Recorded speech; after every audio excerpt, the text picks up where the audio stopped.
అందరికీ నమస్కారం. Welcome to మనం టీవీ. నేను మీ పవన్ పేస్వాడ. దందా ఏదైనా, మాఫియా ఏదైనా, అవినీతి ఏదైనా తమది ఒక హస్తం ఉందని చెప్పి ఒక్కొక్క నేత గత ప్రభుత్వంలో ఉన్నటువంటి మాజీ మంత్రులు కావచ్చు, ఎమ్మెల్యేలు కావచ్చు, ఒక్కొక్కరుగా బయటకు వస్తున్నారు. వారిపై కేసులు నమోదవడం జరుగుతుంది. ఈ నేపథ్యంలోనే మాజీ మంత్రి కాకాని గోవర్ధన్ రెడ్డిపై ఒక కేసు నమోదవడం జరిగింది. అక్రమంగా క్వాడ్జ్ తరలించారని చెప్పి తన పైన ఒక కేసు నమోదవడం జరిగింది. ఈ కేసుకు సంబంధించి చర్చిద్దాం. మనతో పాటు స్టూడియోలో అందుబాటులో ఉన్నారు ప్రముఖ సామాజిక రాజకీయ విశ్లేషకులు అప్పసాన్ రాయేష్ గారు. సార్ నమస్తే. నమస్కారం. కాకాని గోవర్ధన్ రెడ్డిపై నమోదైనటువంటి ఆ క్వాడ్జ్ అక్రమ కేసు ఏదైతే ఉందో దానికి సంబంధించి పూర్తి డీటెయిల్స్ ఏంటి, తనపై ఎలాంటి సెక్షన్లపై కేసు నమోదయ్యే అవకాశం ఉంది సార్? ఒకటి, జగన్మోహన్ రెడ్డి గారి పాలనా హయాంలో భూములు, ప్రకృతి వనరులు లూటీ ఏ స్థాయిలో జరిగింది అనేది ఎన్డీఏ కూటమి ప్రభుత్వం అధికారంలోకి వచ్చిన తొలినాళ్లలోనే అసెంబ్లీ వేదికగా ఆ పర్టికులర్ అంశాలకు సంబంధించి వైట్ పేపర్ రిలీజ్ చేయడం ద్వారా సభ దృష్టికి, రాష్ట్రం దృష్టికి తీసుకురావడం జరిగింది. ఓకే. అంటే చిత్తూరు జిల్లా తమిళనాడు, కర్ణాటక బోర్డర్లో ఉన్న కుప్పం నియోజకవర్గంలో చంద్రబాబు నాయుడు గారు స్వయంగా ప్రాతినిధ్యం వహిస్తున్న నియోజకవర్గం. ఇప్పుడు ఆయన 8వ నెగ్గున్నారు. ఓకే. కంటిన్యూగా ఆ నియోజకవర్గం నుంచి.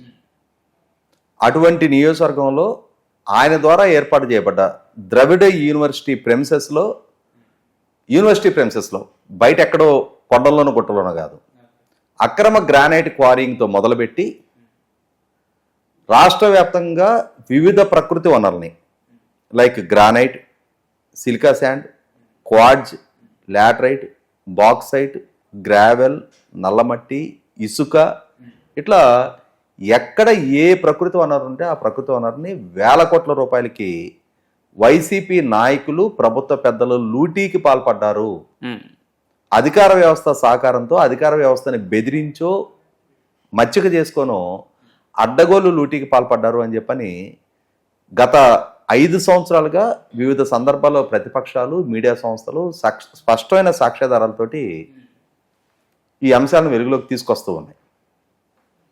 అలాగే 2024 ఎన్నికలకు ముందు కూడా నెల్లూరు జిల్లాలో సిలికా శాండ్ అండ్ క్వాడ్జ్, ముఖ్యంగా క్వాడ్జ్ అయితే వైసీపీ నాయకుల గుత్తాధిపత్యంతో వేల కోట్ల రూపాయల క్వాడ్జీ అక్రమ తవ్వకాలకు పాల్పడ్డారు.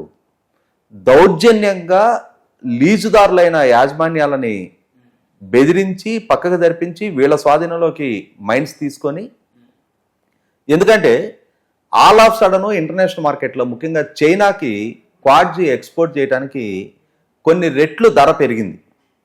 ఆ పెరిగిన నేపథ్యంలోనే సహజ లీజ్దారులైన యజమానుల స్వాధీనంలో వాళ్ళు ఎక్స్పోర్ట్ చేసుకుంటే వాళ్ళకు వస్తుంది లాభం.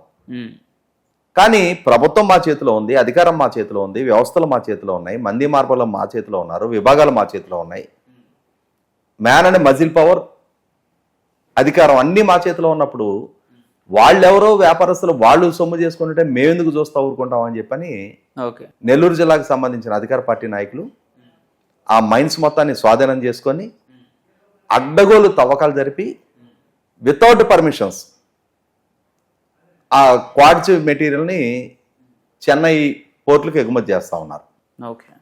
ఆ చేస్తున్న సందర్భంలోనే గతంలో సోమిరెడ్డి చంద్రమోహన్ రెడ్డి గారు సర్వేపల్లి నుంచి ప్రస్తుత శాసనసభ్యుడు ఆయన 2019 ఎన్నికలు ఆయన ఓడిపోయినారు.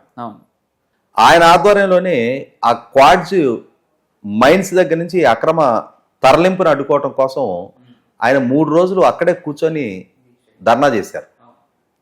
చేసిన సందర్భంగా పోలీసులు ఆయన్ని బలప్రయోగంతో ఒక చాప ఎట్లయితే చూడతామో అట్లా ఉండజుట్టి ఆయన తీసుకెళ్లి ఇంట్లో పడేశారు తప్ప ఈ అక్రమ తరలింపును అడ్డుకోవాల. ఎందుకంటే అధికార పార్టీ నాయకులు వాళ్ళు తవ్వి తరలించుకుంటా ఉన్నారు, వాళ్ళు సొమ్ము చేసుకుంటా ఉన్నారు, వాళ్ళకి సహకరిస్తే వీళ్ళందరికీ కూడా లబ్ధి చేకూరుతుందేమో. కాబట్టి ఎవరికి వాళ్ళు అక్రమ తవ్వకాలనే ప్రోత్సహించారు తప్ప అడ్డుకునే ప్రయత్నం చేసిన ప్రతిపక్ష నాయకుల గొంతు బయటికి వినిపించకుండా బలవంతపు ఉక్కుపాతంతో అణిచివేశారు.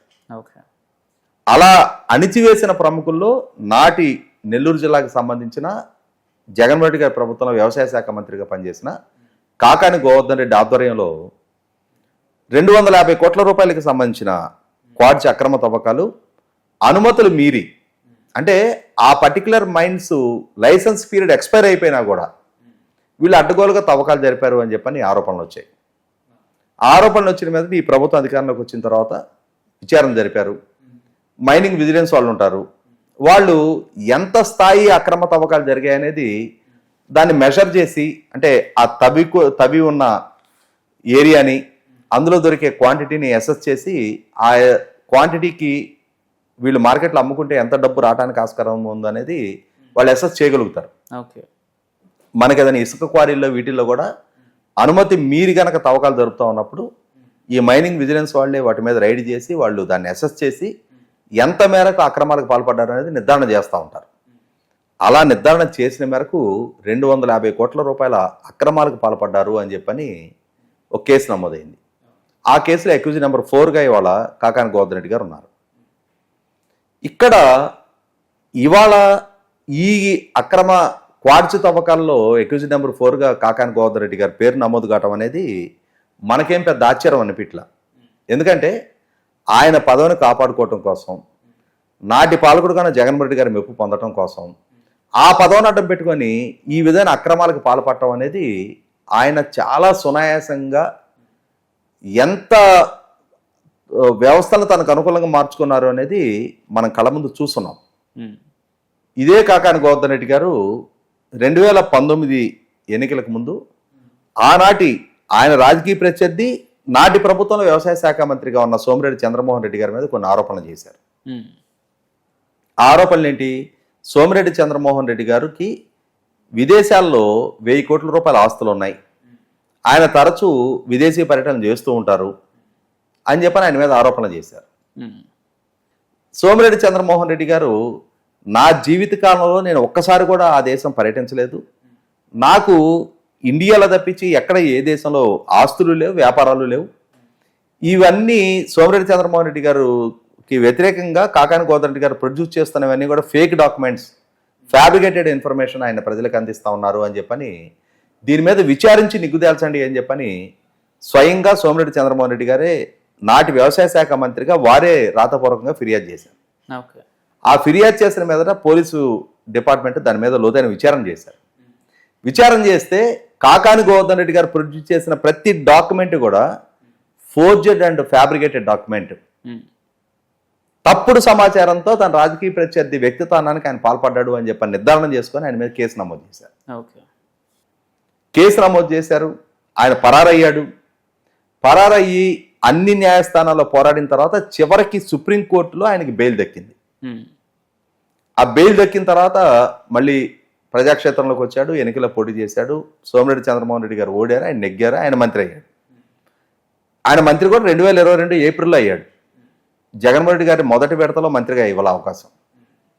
అయితే ఇక్కడ గమనించుకోవాల్సింది ఏంటి అంటే, ఆయనని 2022 ఏప్రిల్లో మంత్రిగా ప్రకటించగానే ఆ మంత్రిగా ప్రమాణ స్వీకారం చేసే ముందు రోజు నైటు ఈయన మీద నమోదైన ఈ ఫోర్జరీ కేసు ఉంది కదా, కోర్టు రికార్డు రూమ్ నుంచి ఈయనకి సంబంధించిన ఫైల్ ఒక్కటే మాయమైంది.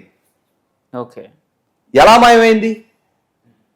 దానికి నాటి నెల్లూరు ఎస్పీ విజయరావు గారు ఒక అద్భుతమైన స్క్రీన్ ప్లేతో ఒక సినిమా స్టోరీ వినిపించాడు. ఒక ఇద్దరు దొంగలు, వాళ్ళు దొంగతనానికి వచ్చారు, కుక్కలు వాళ్ళని తరిమిని, వాళ్ళు కుక్కల నుంచి పారిపోతూ కోర్టు రికార్డు రూమ్లో చొరబడ్డాడు.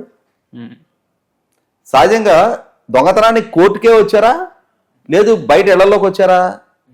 కోర్టుకు వచ్చారని చెప్పాలి. ఆయన బయట దొంగతనానికి వచ్చారు.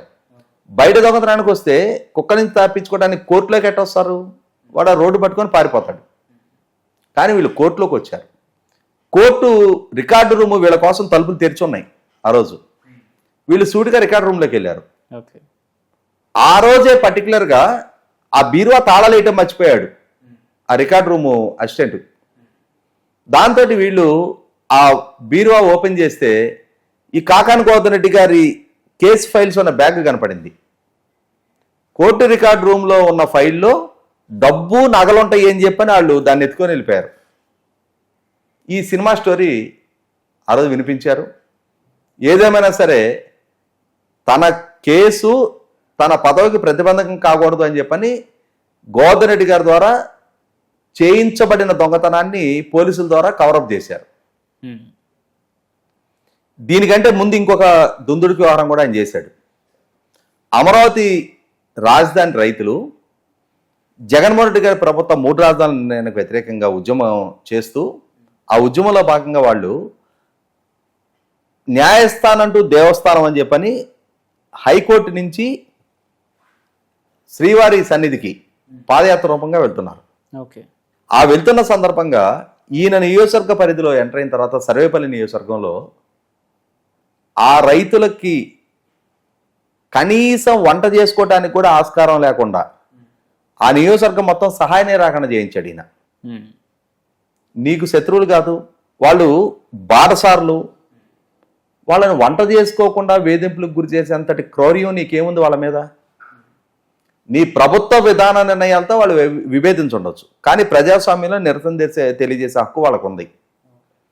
వాళ్ళు హింస చేయటల్లా, నీకు వ్యతిరేకంగా నినాదాలు చేయటల్లా, నీ వ్యక్తిత్వానికి పాల్పడల్లా, మీ నాయకులు మీ సోషల్ మీడియా ద్వారా వాళ్ళ వ్యక్తిత్వానికి మీరు పాల్పడతా ఉన్నారు, మీరు వాళ్ళ మీద పోలీస్ ప్రయోగం చేస్తూ ఉన్నారు, మీరు వాళ్ళని దూషిస్తూ ఉన్నారు, కేసులు నమోదు చేస్తూ ఉన్నారు, లాఠీచార్జీలు చేస్తూ ఉన్నారు.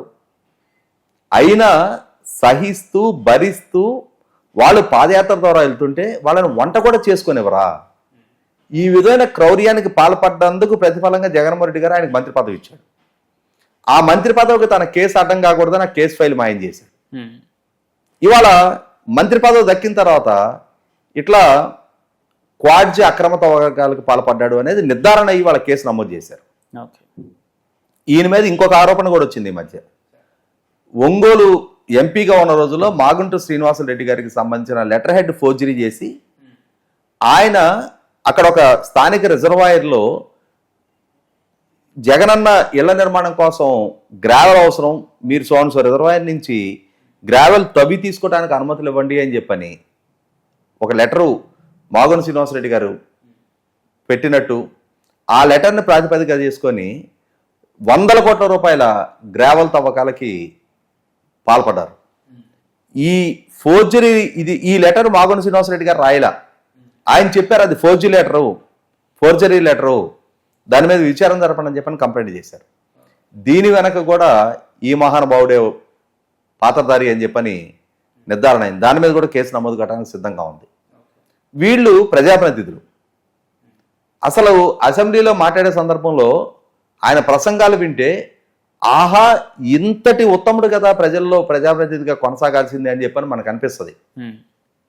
అసలు ప్రజల గురించి, సమస్యల గురించి ఎంత సరళమైన భాషలో, ఎంతటి అంటే అరటిపండు ఒలిచి నోట్లో పెట్టినట్టుగా ప్రసంగాలు ఇస్తూ ఉంటాడు. కానీ ఆచరణపూర్వకంగా వస్తే ఈ విధమైన ప్రకృతి వనరుల లూటి, ఫోర్జరీ డాక్యుమెంట్లు, దారిన వెళ్ళే యాత్రికుల మీద దాష్టికాలు, ఈ విధమైన క్రౌర్యాన్ని ప్రదర్శించిన నాయకుడు, అవినీతిలో భాగస్వామి అయిన నాయకుడు, వీళ్ళని చట్టసభలకు ఎన్నిక చేసుకున్న ప్రజలు కూడా పునరాలోచనలో పడ్డారు కాబట్టి, ఇటువంటి వాళ్ళని ఎంపిక చేసి మనం తప్పు చేశామని చెప్పని వాళ్ళ నిర్ధారణకు వచ్చారు కాబట్టి మొన్నటి ఎన్నికల్లో ఘోరంగా ఓడించి కూర్చోబెట్టారు. కాబట్టి నేడు క్వాడ్జ్ అక్రమ తవ్వకాల్లో ఎక్యూజీ నెంబర్ 4గా కాకాని గోవర్ధన్ రెడ్డి పేరు పెట్టబడింది అని అంటే ఆయన నేపథ్యం, ఆయన అవినీతి భాగవతం తెలిసిన నెల్లూరు జిల్లా ప్రజలకు మాత్రం తగిన గుణపాఠం ఇప్పటికైనా దక్కుతా ఉంది. ఇప్పటికి ఆయన మీద ఉన్న మిగిలిన కేసులలో కూడా విచారణ జరగాలి, కఠినమైన శిక్ష పడాలని చెప్పని కోరుకుంటున్నారు. Right, thank you sir.